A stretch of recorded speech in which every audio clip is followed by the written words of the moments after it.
Vasudevaya. Om Namo Bhagavate Vasudevaya. Chapter 16. Tato Sorso Adhyaya. Shri Bhagavan Uvacha. Abhyam Sattvam Samsuddhi. Jnana Yoga Vyavastitiha.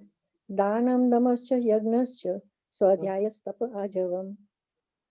Ahimsa Satyam Akrodhas. Tyaga Shanti Apaisunam.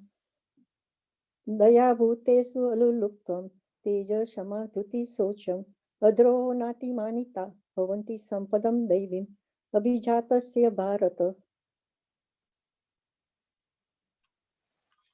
The Supreme Personality of Godhead said, fearlessness, purification of one's existence, cultivation of spiritual knowledge, charity, self-control, performance of sacrifice, study of the Vedas, austerity, simplicity, non-violence, truthfulness, freedom from anger, renunciation, tranquility, aversion to fault-finding, compassion for all living entities, freedom from covetousness, gentleness, modesty, steady determination, vigor, forgiveness, fortitude, cleanliness, and freedom from envy and from the passion for honor. These transcendental qualities, O son of Bharata, belong to godly man endowed with divine nature. Text 4.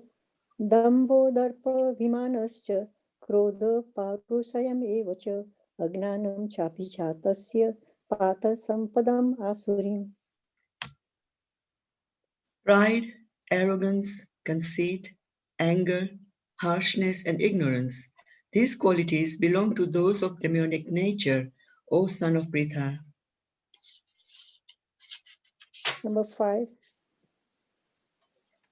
Devi sampada vimokshaya nibadhaya suribhata vasucha sampadam devim abhijato si pandava.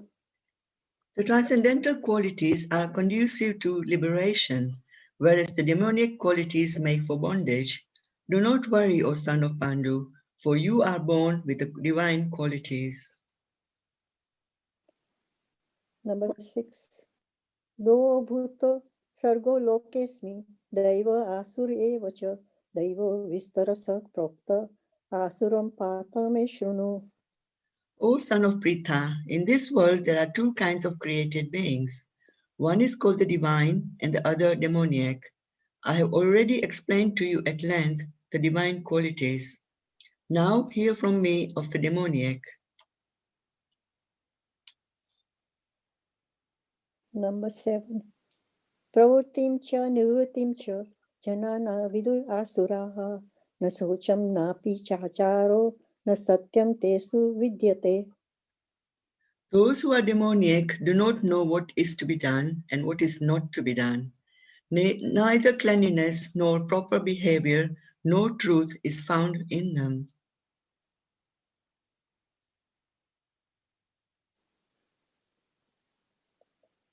Number 8. Asatyam apritistam te jagat ahu anishwaram. Sorry. Apraspar sambhutam kim anyat kama haitukam. They say that this world is unreal, with no foundation, no God in control. They say it is produced of sex desire and has no cause other than lust. Number 9. Etam drustim avastabhya nastamanolpa buddhayaha prabhavanti ugra karmanaha shayaya jagato hitaha. Following such conclusions, the demoniac, who are lost to themselves and who have no intelligence, engage in unbeneficial, horrible works meant to destroy the world. Number 10. Kamam ashitya duspuram dambho mana madanvitaha mohat grit vasad grahan pavatante suchivrataha. Taking shelter of insatiable lust and absorbed in the conceit of pride and false prestige, the demoniac, thus illusioned, are always sworn to unclean work, attracted by the impermanent. Text 11 and 12. Chim Chinta, sorry, 11 and 12. Chintam aprimeyam cha pralayantam upashitaha kama pabhogo parama etavad iti nishitaha hasa pasa sate buddhaha kama krodha prayanaha ihante kama bhogatam anyayanatha sanchayana. They believe that to gratify the senses is the prime necessity of human civilization. Thus, until the end of life, their anxiety is immeasurable, bound by a network of hundreds of thousands of desires and absorbed in lust and anger. They secure money by illegal means for sense gratification.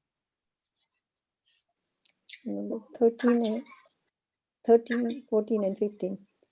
Idam adya maya labdam imam prapse manoratham idam asti idam apime bhavishyati punadhanam aso maya hata satru manishe chaparanapi ishwaroham aham bhogi siddhoham balavan sukhi adyo bijanavan asmi konyosti sadruso maya yakshe dasyami modisya iti yagnana vimohitaha. The demoniac person thinks, so much wealth do I have today, and I will gain more according to my schemes. So much is mine now, and it will increase in the future more and more.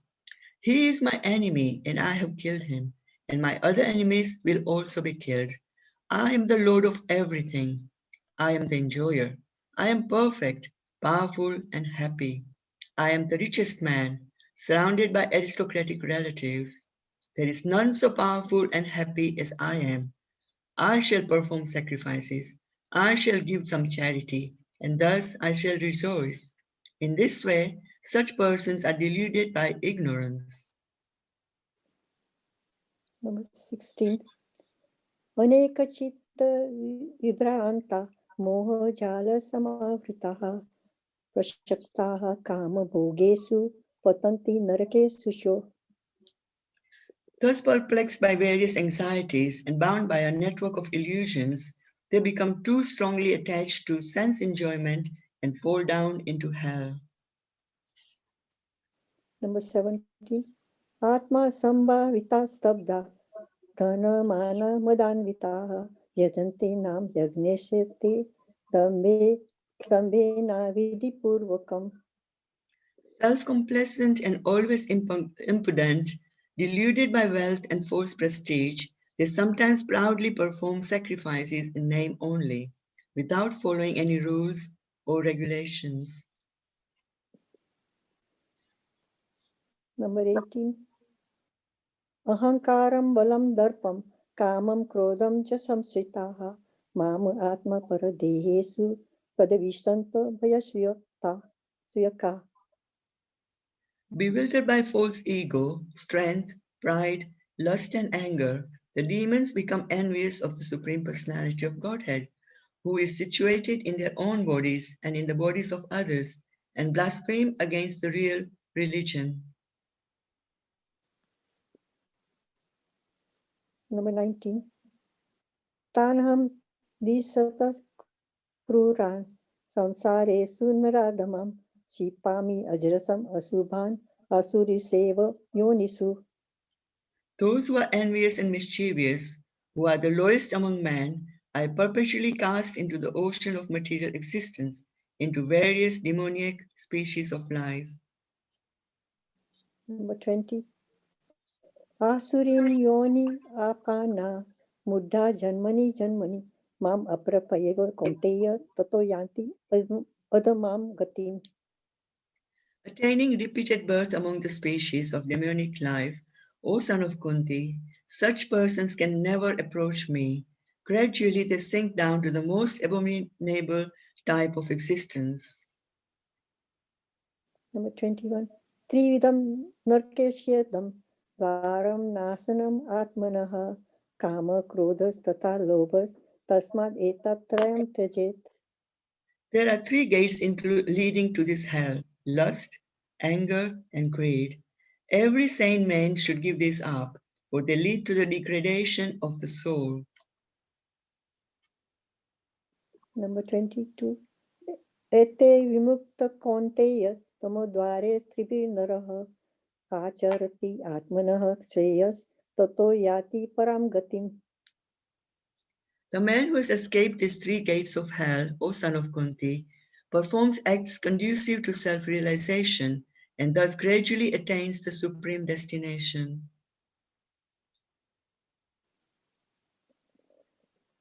Number 23.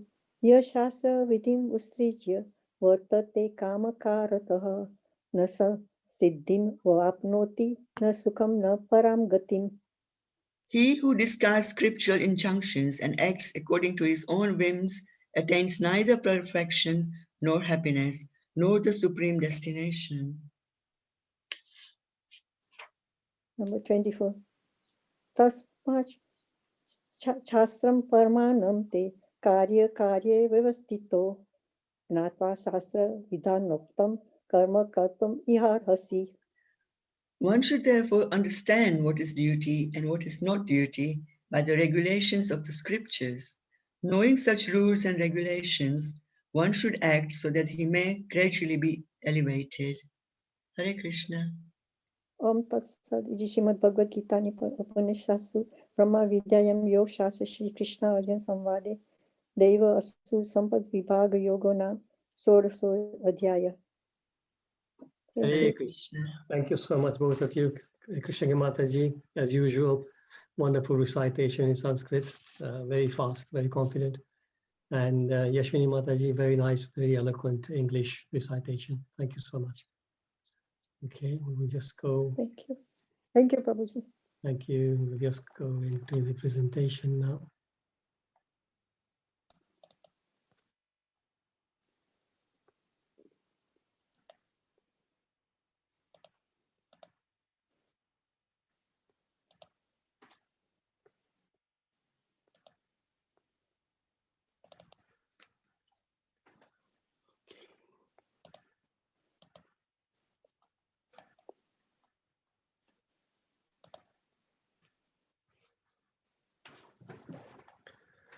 All right, so welcome once again, Matajis, Prabhujis. Thank you so much to all of you for taking up the time every evening to join the chat classes.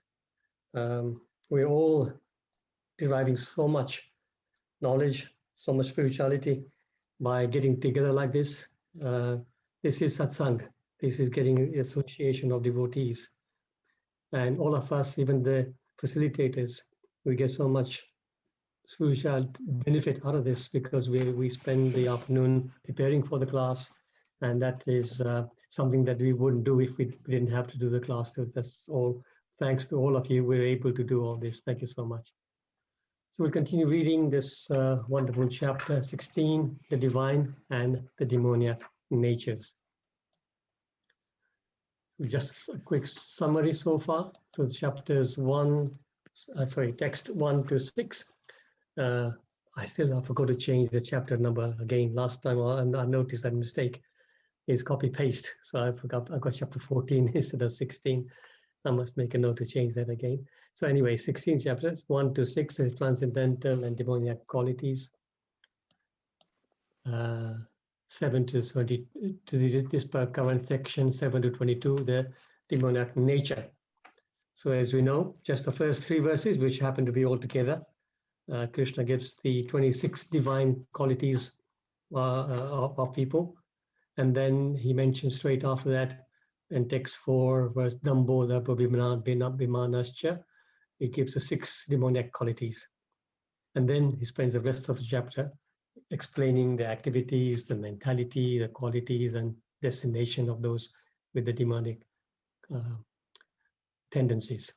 So the idea of this particular chapter is for us to recognize these qualities when they suddenly appear, because all of us have, mostly all of us have divine qualities. If we are spending time to come to chat classes, there's got to be a lot of goodness in all of us, otherwise we wouldn't make our way here. So the divine qualities there. But of course, in the material world, the pureness is not there. So together with the divine qualities, we also have a lot of demoniac qualities, and they will surface from time to time. And the idea of this chapter, to understand it, to read it properly, is to recognize when they happen to us. Not so much when they happen to the others, because that we do anyway. We recognize others' faults very quickly. But when we know this chapter by heart, then we will recognize our faults when they start coming up, and we'll relate to these verses when it happens. So today's text is 18.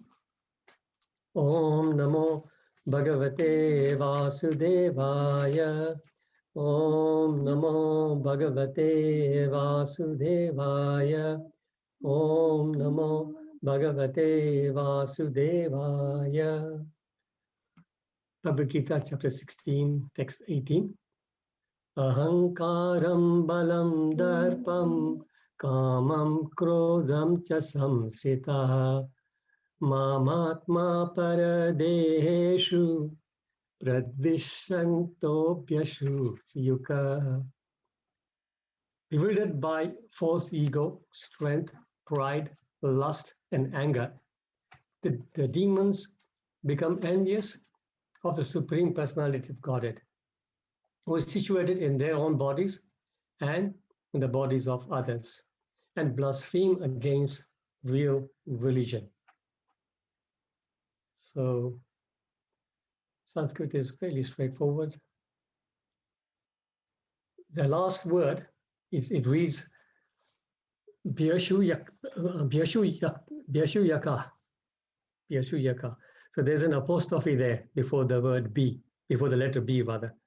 So we discussed this a few classes ago. Can anybody know? Tell us what that apostrophe is. What does it mean? A, letter A. Letter A, yeah. Basically, thank you. Yes, it indicates there's a missing letter there.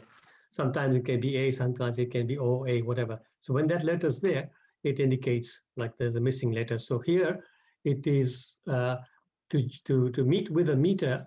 It's been pronounced Bya Shuyaka, but actually it's Abhya Shuyaka, the negation. That's the only thing that's worth pointing out here. We'll now go to the purport. Padma, is sitting next to me, my wife, so she will read the purport. Yeah. The purport by Srila Prabhupada ki jai.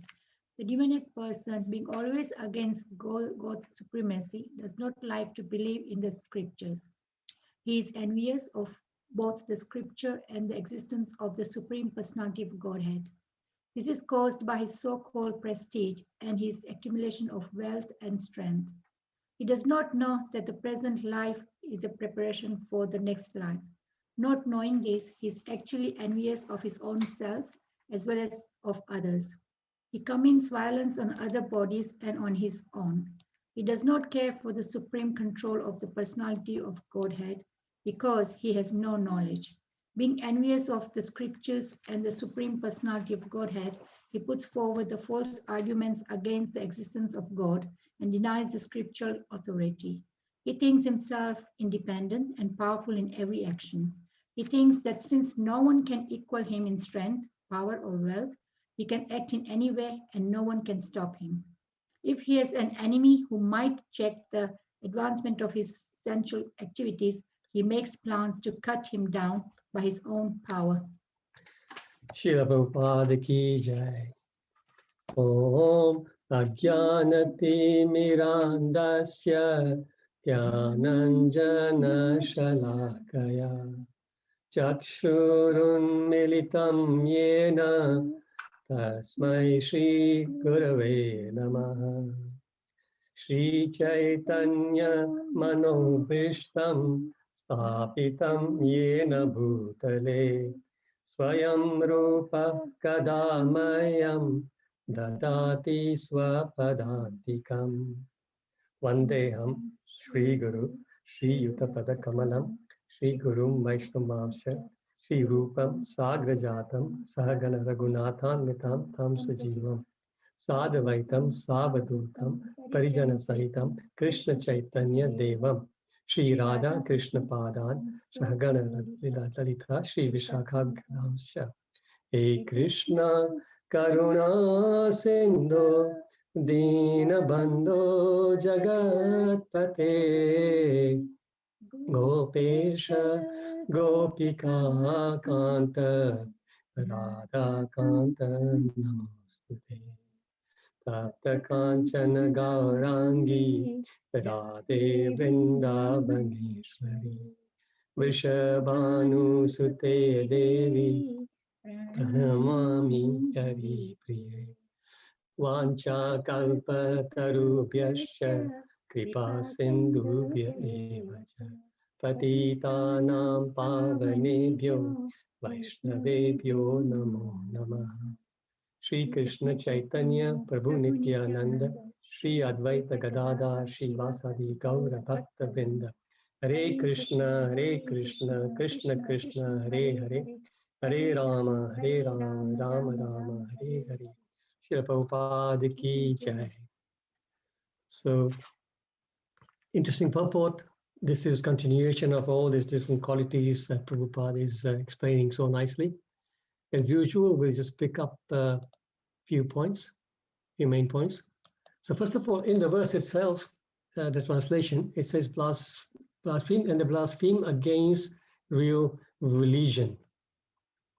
So the question is, what is real religion? Can anybody give us like what is real religion?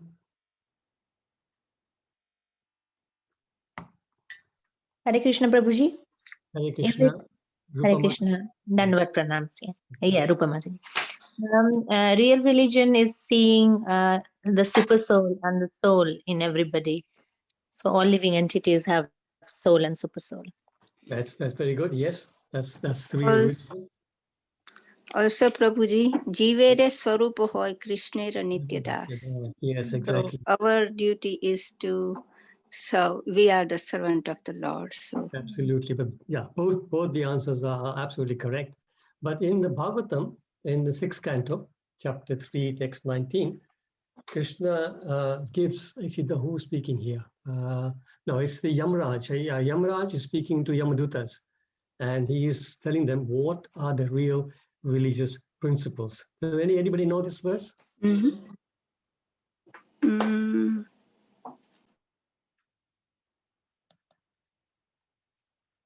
Dharmam tu shakna dharmam tu sakshat bhagavat pranitam navai vidur rishayo napi deva nasiddha mukhya asura manushya kuto nuvidyadar charanadaya. So here, the Yamaraj is explaining this. The real religious principles are enacted by the Supreme Personality of Godhead. Although fully situated in the mode of goodness, even the great rishis who occupy the topmost planets cannot ascertain real religious principles. Nor can the demigods or the leaders of Siddhaloka, to say nothing of the asuras, ordinary human beings, Vidyadharas, and Charanas. So he's saying all these people don't know. Imagine, they're saying that the real religious principles, even the demigods cannot ascertain. No, and all the Siddhalokas, the leaders of Siddhaloka, asuras, of course, would not. That we'll be discussing in this chapter. Asuras have no idea. But ordinary human beings, they don't. Vidyadharas, Charana, these are the occupants of different planetary systems in these Svargalokas. So all of these people don't know the religious principles. The question could be asked, so if they all don't know, who knows the real religious principles? Okay, anybody take a guess? Who knows the real religious principles? Krishna. The Supreme Personality of Godhead. Krishna. He does, he himself, because he's the one in this verse, it says that he's the one who's lifting them. So he knows them. Somebody else said something? Devotees of the Lord. Devotees of the Lord, yes. So devotees of the Lord, when they make sufficient progress, they would know. In the beginning, they would also not know. They'd be like ordinary human beings. But yes, once you... Only the surrendered souls. Surrendered souls, exactly. Yes, they would also know. Surrendered souls, like I said, they would, when you make advancement. But specifically, in the Bhagavatam, after this verse, see, Yamaraj is answering that question straight after this. in verses 20 and 21, right? Anybody know these verses? You will now know them. When I bring them up, I'm sure all of you will know these verses together. So it says, Swayambhu Narada Shambhu Kumara Kapilo Manu Pralado Janaka Bhishmo Balit Vaya Sakir Vayam Dvadashaite Vijanimo Dharma Bhagavatam Bata Guhyam Vishudam Durbodham Yam Gyatmamrita Ashnute. Sorry, Prabhu. Hare Krishna. Are you not sharing the screens, Prabhu? Oh, are you not seeing it? I can see. Yes, we are. Yes, Oh my God, I We can can't see, then. we can see. can see, you can Oh, see. sorry, then it's mine. Okay, sorry, Prabhu. Maybe you can just try to perhaps log in again or something like that. I'm so sorry. So, yeah, so Yamaraj is now telling the Yamadutas, and this incident incidentally is happening after the Yamadutas went back. They could not bring the soul of Ajamil when the Vishnu Dutas stopped them. And this is where they ask the questions and Yamaraj is answering. So these are the 12 Mahajans. 12 Mahajans who are listed here. They are the knowers of the real religious principles. And who are the 12 Mahajans? Here it says. So Swayambhu refers to Lord Brahma. Lord Brahma, Narada, of course, Bhagwan Narada, Lord Shiva, Shambhu. Kumara refers to 4 Kumaras. Then Kapilo is Lord Kapildev, son of Devahuti. Then Shambhu, of course, Lord Shiva. Then Kumara, that 4 Kumaras, we spoke about that, right? No, we did. 4 Kumaras. Then Kapilo, Vidor, then Prahlad Maharaj, Janaka Maharaj, Bhishma Dev, Bali Maharaj, Vayashaki. Vayashaki refers to Shukadeva Goswami. And then Vayam. Vayam means, actually it means we or I. You know, when it's a royal we, when the queen says I, she would say we. Prabhupada also normally, when he refers to himself, he would say we.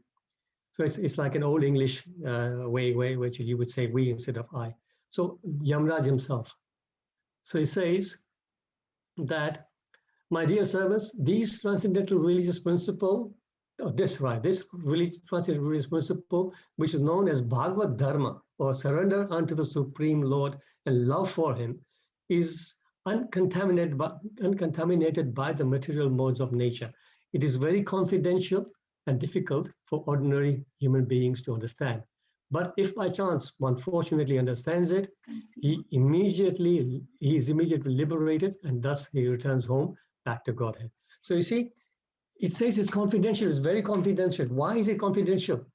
Because most people don't understand it. Most people, as we will see as we go to the further slides, like demons, they do not even want to know. This is why it's confidential. But and even like says, that's why it's very difficult for ordinary human beings to know. But the devotees, when they give attention to the scriptures, they will know, and they will start making progress. So then the purport, Prabhupada says, a demoniac person, being always against God's supremacy, does not like to believe in the scriptures. He is envious of both the scriptures and the existence of the Supreme Personality of Godhead. So such a person thinks that the Lord's pastimes that they may hear sometimes from other people, or maybe he comes across some katha or something, he will think, oh, this is all just meant for sentimental people. It's all fairy tales. This is what they generally think. That's why they're not interested. They're not interested in studying scriptures. So you see, it becomes what do they call it? They call it a catch-22 situation, right? Because unless they read scriptures, unless they listen to devotees, unless they come into association of devotees, they will not know who the Lord is. And if they don't know the Lord, they will never make progress. Their life, their human body, human life, which has been given for us to make spiritual progress, because all the other yonis do not afford this facility to us.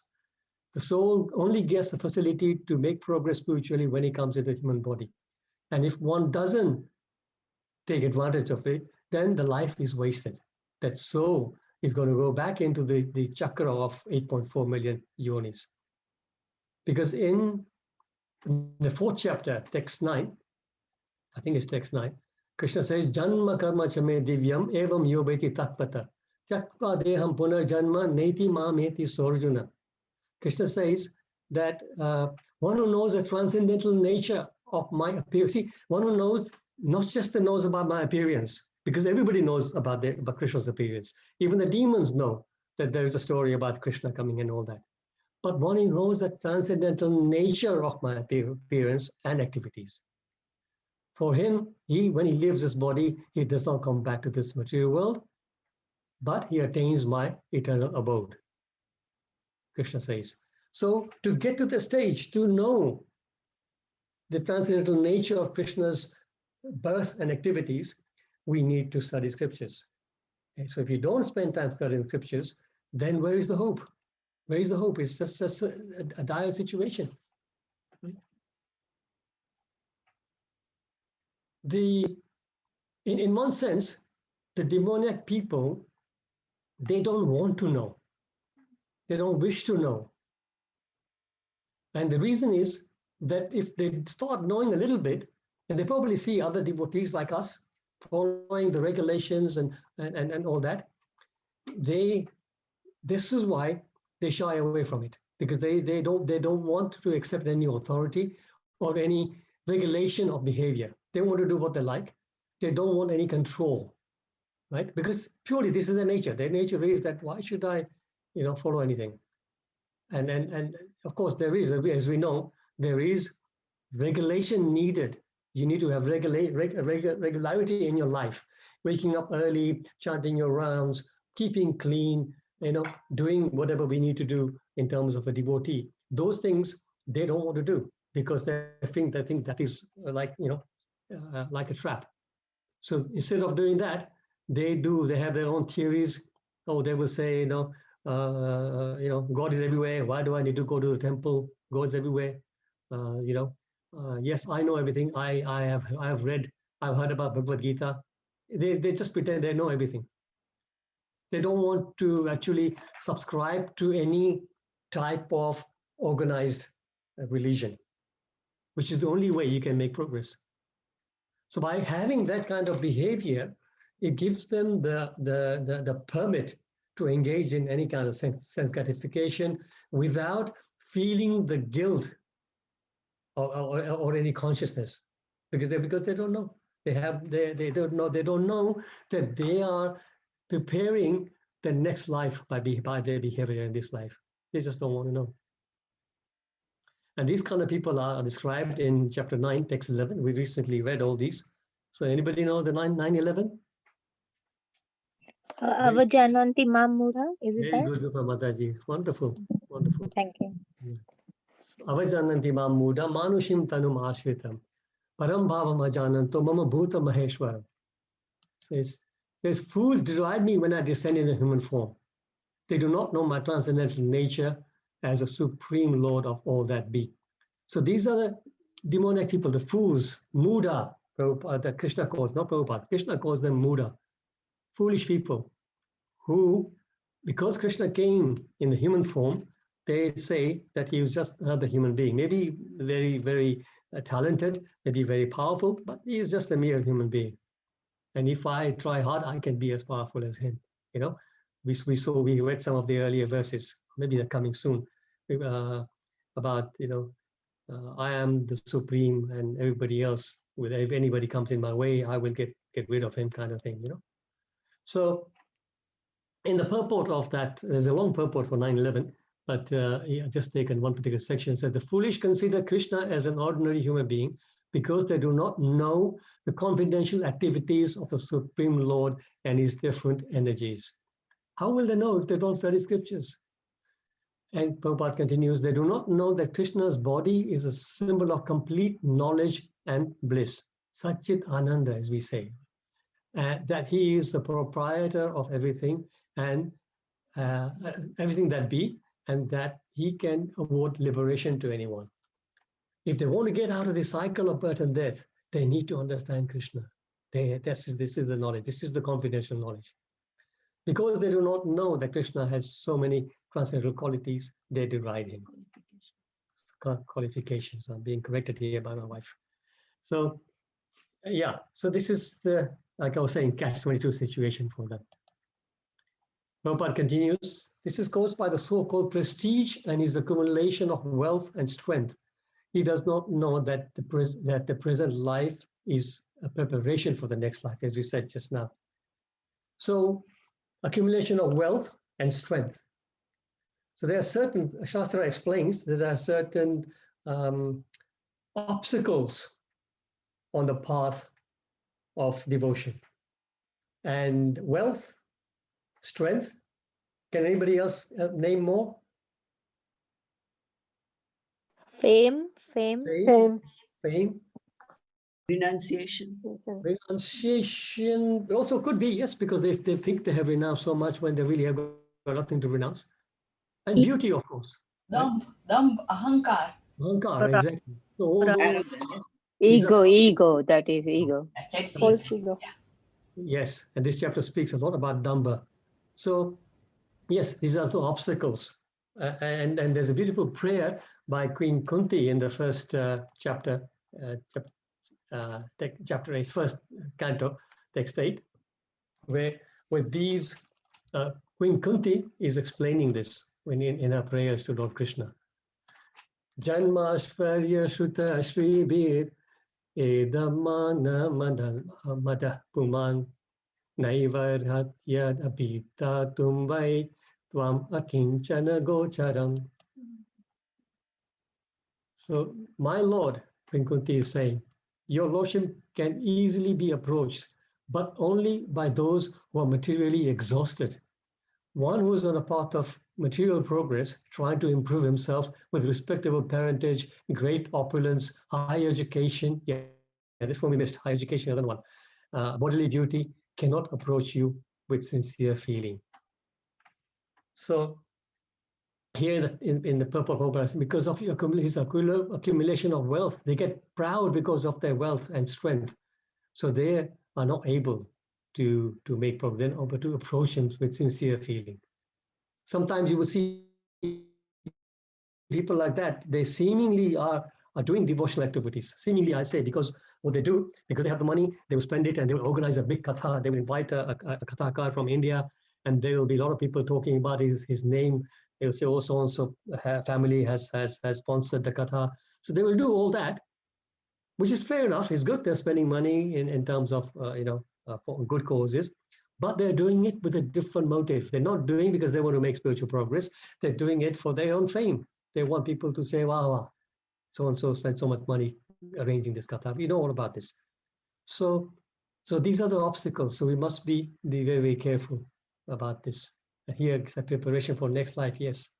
Whatever we do here, we just have to make sure that we know that that's going to be our next destination. So Prabhupada continues, he does not care for the supreme control of the personality of Godhead because he has no knowledge. Being envious of the scriptures and the supreme personality of Godhead, he puts forward false arguments against the existence of God and denies scriptural authority. So these people, they have this mentality where, as we've discussed already, there's some of the points from here, that they don't want to know, or if they know, they just say it's just stories. But their situations like this, they don't want to know. He doesn't want to know of the Supreme Lord. That's first thing. And reasons we explained before, we discussed before. He simply manufactures his own worldly plans. He spends sleepless nights and days and nights for future gain, often leading to ill health. You know how many people we know who living in huge houses, beautiful houses, driving beautiful cars, and seemingly, wow, they've got everything. Sometimes you feel envious. We think, my God, he's got so much. But when you go behind the scenes, you find out the truth. Many years ago, before I started my own business, I used to actually work for a company, and the boss was a real hardworking person. He would be the first one in the office, last one to leave, and all the time. And he had a lot of money, driving a Rolls Royce, employing at that time perhaps 180, 190 people. I was one of them. But I eventually I got promoted, and then I used to actually be invited to his home for meetings, for sort of board meetings, and beautiful house and everything. But you could see that he really had no time. He had all the facilities, but he had no time to enjoy it himself. He was just working like a dog all the time, and traveling and all that. And eventually, because of being away from home so much, his wife left him for her tennis coach. So, you know, there's so much problems they have in there. We sometimes we feel it's better for us to be in a normal, ordinary situation where you have enough funds not to sort of worry about finance. But too much wealth, it really does bring a lot of problems, and health as well. He also suffered a lot of health problems. And this reminds me also that one time our Guru Maharaj, Bhakti Charu Maharaj, was saying to us that he was invited by a big industrialist. I think he was in Mumbai for prasad. So Maharaj went with a few devotees, and they were welcomed very nicely. They sat at a beautiful, huge dining room with massive dining table, and they were served by all these servants, amazing prasadam. But Maharaj said that when we were served, the host was sitting at the head of the table next to Maharaj, and he had a small plate with 4 or 5 digested biscuits and a cup of tea. And all the other devotees were served amazing preparations, you know, paneer this, paneer that, and pakoras and samosas and whatever you can think of, right? So Guru Maharaj asked him, are you not having prasadam? So he says, no, I've got severe stomach problems. The doctors have asked me to just limit my diet, so I can only have. So imagine, so much money, everything he's got, he can't even eat a meal. He's having digestive biscuits and tea. So this is the situation when you run after money so much.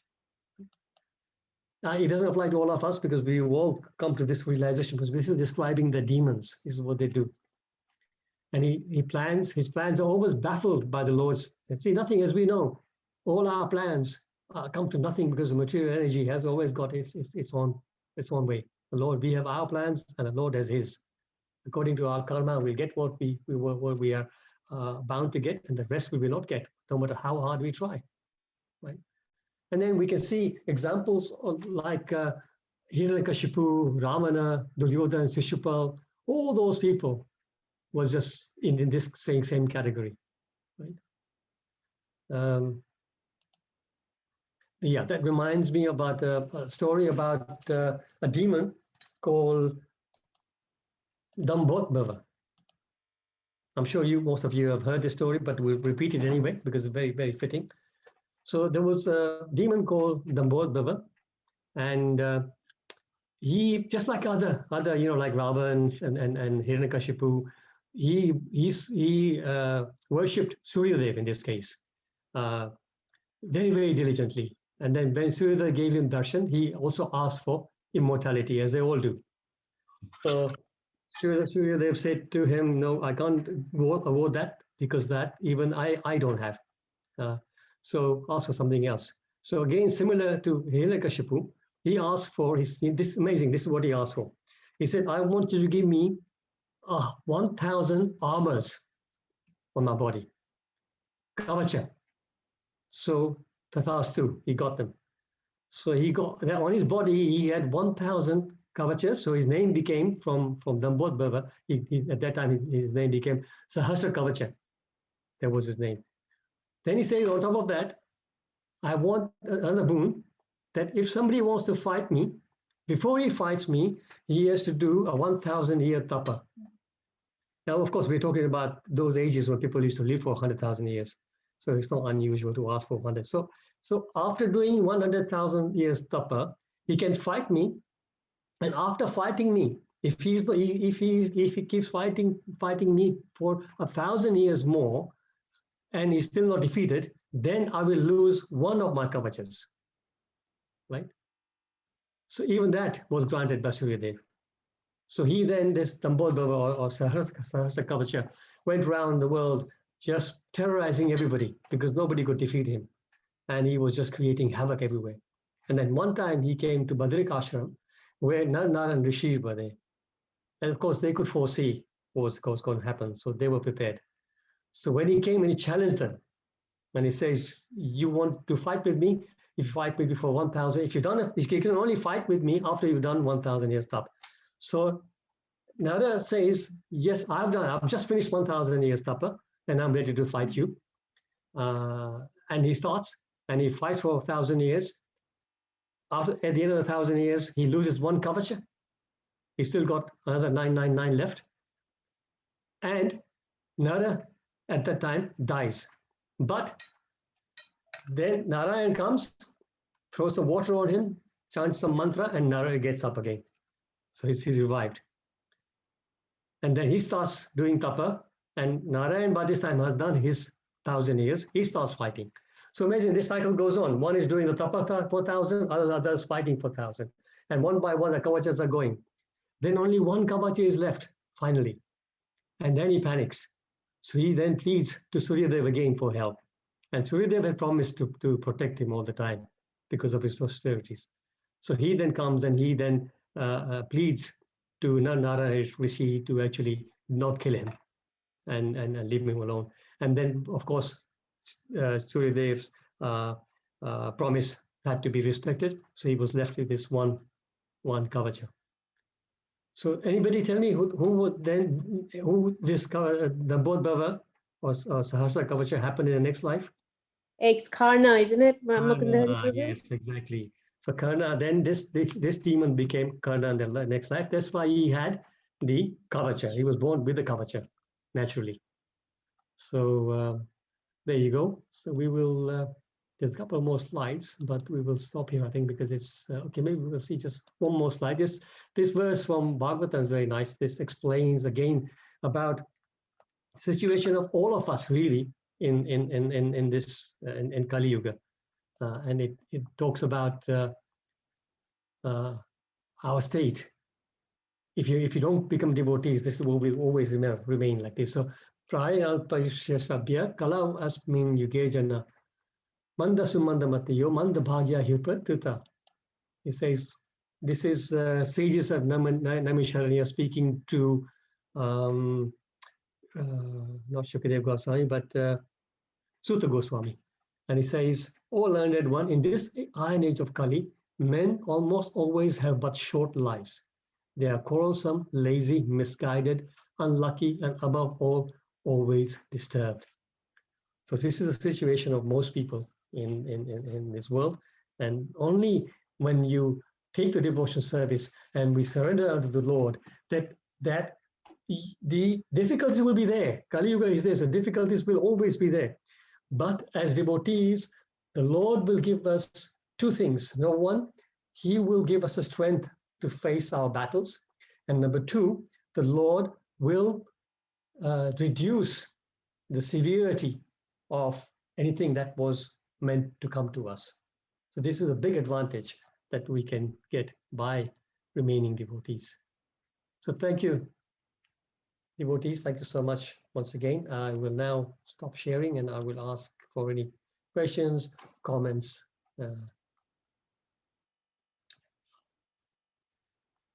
corrections, realizations. Hare Krishna Mukunda-Hari Prabhu. Please accept my humble obeisance. I just, as you are now going through all the stories in this, the scriptures, it seems like, though, like Karna, he became so many armor. I think Krishna just to show us how, I mean, they're all these devotees. They're all his devotees. He brings them here to set us the example to how, how what's really happened if you're not really surrendering to Krishna. This is what will happen. But he gives the example by using the devotees. So that's a big thing to learn, for us. Yes. Because with normal people, not like you are giving example of, like Bhakti Charu Maharaj went to this house. I think maybe it is just Lord's arrangement for us to see that if you behave like this, though he is very nice person, he's invited the devotees in his house, but he can't take. So Krishna sets us this example, If you Yes.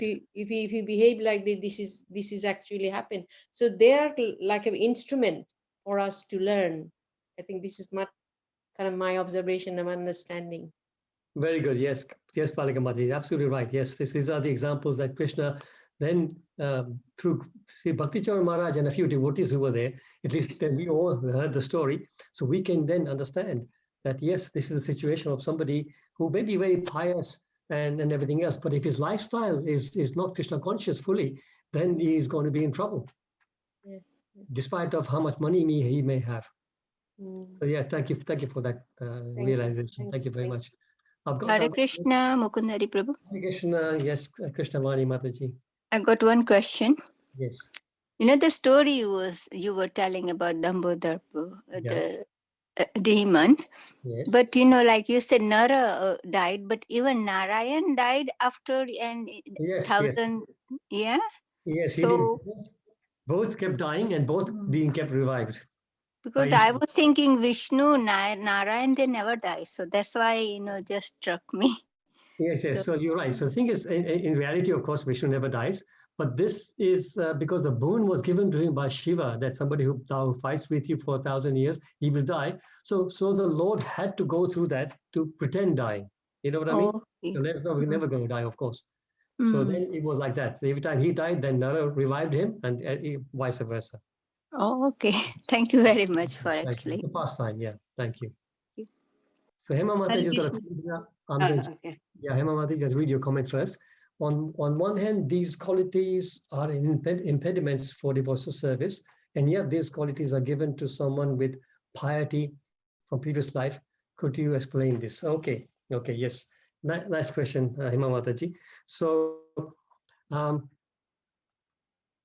that verse in the Bhagavad Gita, 6:41 or 42, where it says, Prapya Punakatam Lokan Ushitva Saswati Sama Suchinam Srimatam Gehe Yoga Pasta Vijayate. Right? Where it says that an unsuccessful yogi, after enjoying for many, many years on the planets of the pious living entities, takes birth in a family of righteous people or in a family of rich aristocracy. So, unsuccessful yogi, which means somebody who has done some devotional service, maybe a lot of pious activities. What will happen to him? Prabhupada often explains that that kind of person will go to the heavenly planets, enjoy there for many years, and as soon as his stock of piety is exhausted, he comes down. Shine punya martaloke vishanti. Once he comes down here, of course, then he gets birth, not in an ordinary family, because he's got that because of his previous piety, he takes birth either in a righteous family or in an aristocratic family. So then the living entity has got two ways. Generally speaking, if he comes born in a righteous family, he will probably get to do things in the mode of goodness, right? And then the persons who are born in aristocracy, they could go both ways because of wealth. As we said, that's an impediment. So although they get in the wealth because of the previous karmas, but that wealth, they may not be able to get out of it, and they will start committing all these demoniac activities and go downwards. But even with the money, we know some devotees who are thankfully very, very wealthy, but they are using their wealth for Krishna. We know them. Without naming them, you know who I'm talking about. So there are people there. So yes, it can go both ways. So yes, you're right. It is an impediment, but yeah, if they use it the right way, then they can make success of their life. Does that make sense, Emma Mataji? Yes, Prabhuji, that makes perfect sense. Thank you so much. I had just one more question to ask. Not question, but something I wanted to share. Yeah. Is that okay? So you know where you said that demoniac people with demoniac qualities, they ignored the instructions and injunctions from scriptures. So linked to that, I don't know what verse it is, but when Arjun is asking that to Krishna, why is it that people knowing that they are performing demoniac activities, they still are compelled to continue doing it? And Krishna was saying something about calm and anger, so lust and anger. And if lust and anger are used in the service of Krishna, then that's okay. But if it's used in material sense gratification, then that becomes a problem. So I wanted you to explain that a bit. Yes, yes. So that's verse 3, chapter 3, 37. Kama esha krodha esha. Kama esha krodha esha. Rajoguna samudbhava. Amud comes here. Rajoguna samudbhava. Mahashanno mahapapma. Mahapapma. Vidyenam iha airinam. And the translation is that it is lust only, O Arjuna, which arises from contact with the material nature of passion, which later transforms into wrath, and which is the most the all-devouring enemy of this world. Sinful, yeah. So yes, so thank you for this. So that's a nice verse. So basically, it is that verse is saying that from lust we're getting this degradation. So when Arjun says that although people know that something is wrong, they might still be compelled to do it. Why is that happening? And that is because we haven't conquered lust yet. That is what Krishna is saying. Unless we conquer lust, we will carry on making these mistakes. Yes. Okay. Yes. Thank you, Prabhuji. Very nice. Thank you. Thank you, Pinky Mataji, for your encouragement.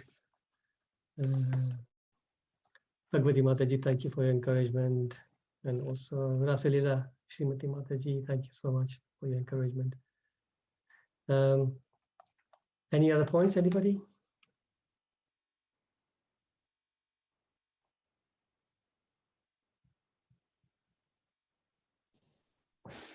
Prabhuji, can I ask something? Yes, Shobana Mataji. Okay, I've been waiting to ask for a long time. We are in a group of Hindu society. About 50 people attend the society. Okay. I always encourage the Gita reading.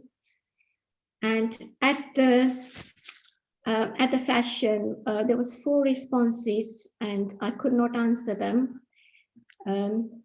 One was that I've read all the scriptures and you don't need to read them regularly. Okay. Second one was instead of reading the Gita, I would rather do the seva. Okay.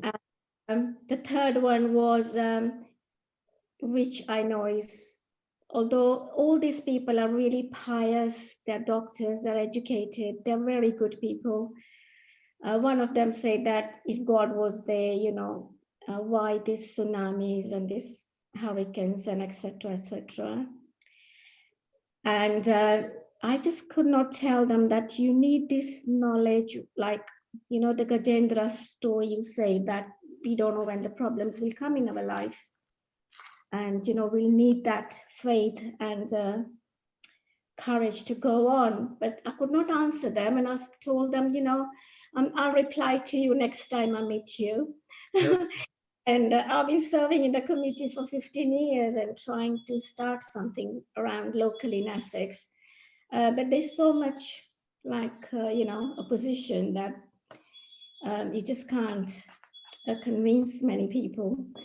So yes. just want to tell. Yes, first of all, thank you so much for at least you're trying to speak to them about Bhagavad Gita. That is so nice because there are many societies and groups like that. I know our family members go to some kind of things. They get together and they do some pious activities. They will collect funds for charity and all that, and they will do some kirtan when they get together, some bhajans and stuff like that. Often organized, but they don't have any inclination about real religious activities. And this is what we're talking about. We spoke about it in this verse today. That real religious, the other activities are fine, they're pious and all that, but they will not give you the real success spiritually that we need. So when somebody says, yes, you don't need to read something, I read the Bhagavad Gita, you don't need to read regularly, then we can explain to them that, look, first of all, these scriptures, Bhagavad Gita, Bhagavatam, these scriptures are not like novels. It's not something that you read once and put it away. These are alive. Bhagavad Gita, Bhagavatam, these is the Supreme Personality of God is speaking to us. And although these scriptures are 5,000 years old, every time you read them, so first of all, although they are 5,000 years old, they are still current in terms of what it teaches us. And it is not just us, the whole world, even the intellect in the whole world, they have confirmed this. So by reading it again and again, we can get newer and newer realizations. This is why it's very important. When I read the Bhagavad Gita for the first time, I really, frankly speaking, I did not understand anything. I read it and it felt good because I was reading Bhagavad Gita, but I did not understand anything. But not even today, but until the day I die, I will still be finding new things about Gita. When I hear other speakers, when I hear Divana speaking, when I hear Deva Gaurangi Mataji speaking, I hear Madhukumari Mataji speaking, Vrindavan Chandra Prabhu, any speakers at the manor. Every time they speak a verse that I think I know, but I find out new things from their presentation. So the scriptures are not a one-time read situation. You need to read them again and again, and it will, I guarantee you, it'll give you new realizations, amazingly. So that's one thing about that. Then they're saying to rather do seva than read or something like that. Is that what they were saying? Rather than study scriptures, yeah. So that's good. Seva is very good, of course. Whatever seva they do, it's fantastic. It always gives them good results. But to do seva is half of it. If you then combine the seva with developing spiritual knowledge, which you will only get by reading and attending classes, the two of them complement each other. Your seva will become 10 times more potent if you're doing it side by side with studying the scriptures. Because Krishna, we're studying Krishna by studying scripture. We know Krishna more. The more you know, if you're serving a mundane person somewhere, and the first day you don't know him, you don't know him or her, for example, but so you will do things according to your way, hoping that it'll satisfy that person. But once you know that person, once you know what he likes and he dislikes, then your service will get better. Similarly, by reading scriptures, we understand what Krishna wants, what Krishna likes, what Krishna doesn't like. And that way, our seva becomes better, right? So then, why tsunamis and all that? Of course, that question is very, very common. Everybody asks the same thing, but we have to realize and explain again. They need a little bit of faith and understanding that, first of all, anything that happens to us, whether individually or collectively, is to do with our karma. It's nothing to do with the Lord. If we say, it's like saying that, why did the accident happen to me when I ignore the red light? The red light's put there by the state for you to follow. If you ignore the red light, you're going to get a crash. Then after you get the crash, you can't blame the state for your crash. You ignore the red light.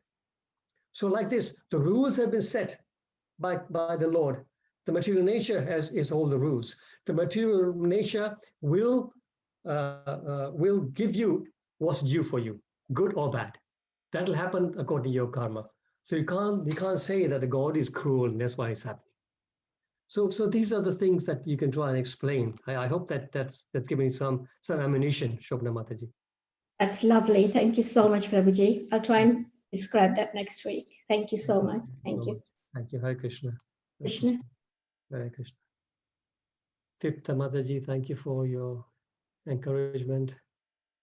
Thank you all. Any other points? Hare Krishna Mukunda-Hari Prabhu. Hare Krishna Palika Mataji. Hare Krishna.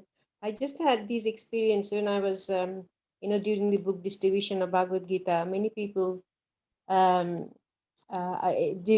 especially in our community, asking them to sponsor so nicely, gently, like the way I've been taught. But many people, they say that no, we rather give money to the food bank where the children are suffering with the food. But though, no matter how nicely you want to explain that that's for the body, but there is no understanding of that, So it is very difficult. It's not so easy to convince, if they have a fixed in their mind, I want to do that, rather than giving Bhagavad Gita. Those people are so fixed in their knowledge. It's very difficult to convince them, unless they understand themselves. That's my realization while I was doing this, campaign of Bhagavad Gita myself. Thank you. Yes. So thank you, Palika Maji. That's a nice point. Yes, you will find, of course, we find every year we find this when we do book distribution, whether we do door to door or calling people. You're going to have people who are not going to be convinced to believe that they can do better by giving people food. We always, of course, say that yes, when you give people food, it's one day and next day they're hungry again. But if you promote the spiritual knowledge, that is something which will stay with them eternally. And by sponsoring Bhagavad Gita, you are giving an opportunity to so many people to get exposed to it. But anyway, people will not follow it, right?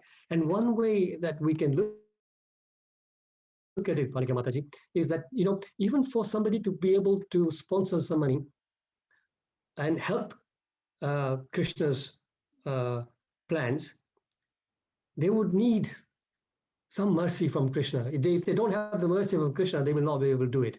So that's why sometimes when they refuse, I say, well, maybe it's not ready. Maybe mercy is not there yet. Yeah, Krishna's mercy. That's true. Thank you. Thank you.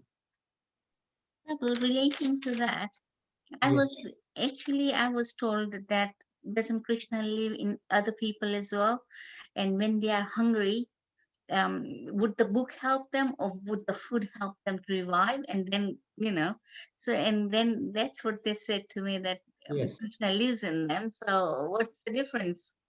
No, of course. So how do you answer that? Exactly. So that's good.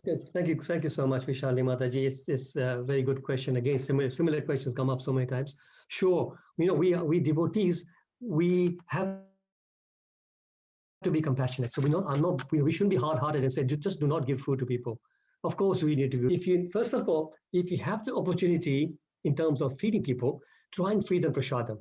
That's number one, right? If you can feed them prasadam, that's already a big gain. But maybe in a distant kind of situation, you can't do that. So that's fine. So what we can try and do is, promote. You can't leave people hungry. They have to be satisfied in the stomachs for them to even start listening to you in terms of philosophy. But what we say is, even ISKCON, right? Food for life, right? We are serving so many people every day, right? In India, they call it food for life, or they call it something else. But there are millions of school children fed by ISKCON every day. So we're not against feeding like that. So they're being fed prasadam, number one. Number two, even if you don't feed them prasadam, give them what they need now, but at the same time, not just that, give them that together with some spiritual knowledge. Yes. So both. Yes, that's what I said to them, but didn't get through. That's because they made up their mind. Yes. So we will have so many like that. Absolutely. There are more people who are like that than who are favorable. So you have to expect that. That's the Kali Yuga for us. Yes. Thank you. Hare Krishna Prabhuji, just a little comment with that. Yes, I was please. listening to Srila Prabhupada's lecture, and when Srila Prabhupada was setting all these, organizations and different centers, and so I don't remember where exactly, Australia or where he was giving lecture, but he said, you decorate the deities very nicely, then invite people. When the people come to see the deities, then you feed them nice prasadam, and then you give them a lecture. So always look after them and feed them well. Exactly. So these are what, because by giving prasadam, they will get attracted to Krishna. Yes, exactly. And then thank you so much, Krishna Paramataji. And we have so many examples in ISKCON where people have come, they've been attracted by prasadam. True. Yeah. So because that's the difference between just ordinary food and prasadam. Exactly. So by prasadam, it is going to, work on them. That's So. it. Absolutely right. Yeah. Yes, great. Thank you so much for the comments. So devotees is coming up to 9 o'clock now, so we should end here.